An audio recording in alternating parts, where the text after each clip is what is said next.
ปีใหม่เฮามาอวยใส่ให้สุขสำราญมาสร้างแดนนี้ให้เป็นแดนสวรรค์สบายดีเนาะมือนี้เป็นบรรยากาศฉลองปีใหม่เล่าอยู่ที่หาดเล่าเดิมเนาะมือนี้แบบว่าพนักงานเฮาเต้นสาขา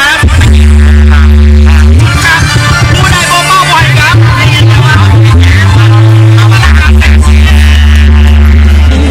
งามบ่มีผิดได้แต่คิดบ่ฮู้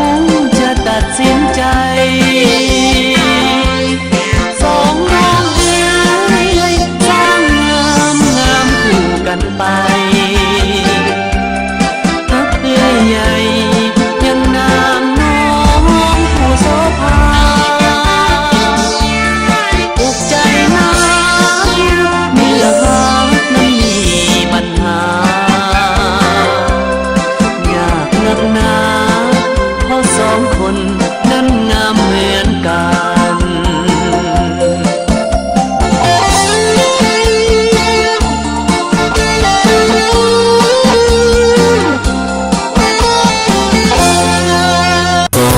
จงอย่าได้ขอห้ามอีกต่อไป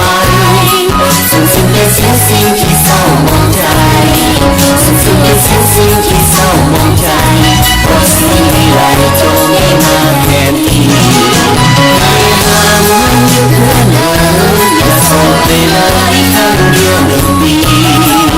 วันนี้เริ่มงามยามดีวันนี้เริ่มงามยามดีเอามาสวัสดีปีใหม่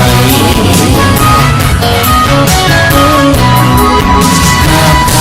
จะสังคมคืนขอจงอาบเลือดเส้นสุดต่อไปหากได้สุดแล้วขออย่าแค่หน้าไปหากได้สุดแล้วขออย่าแค่หน้าไปขอมาใส่ให้ทุกท่านสุขดี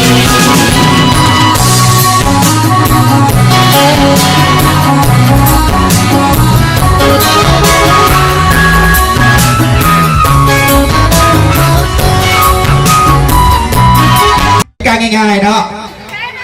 เทนเนโบต้องบอกก่อนว่าทีมไหนโอเคผ้าไหม2ครัว2สมาร์ทเด็ก2โอเคไม่ได้10 หน่วยไวดูได้ไว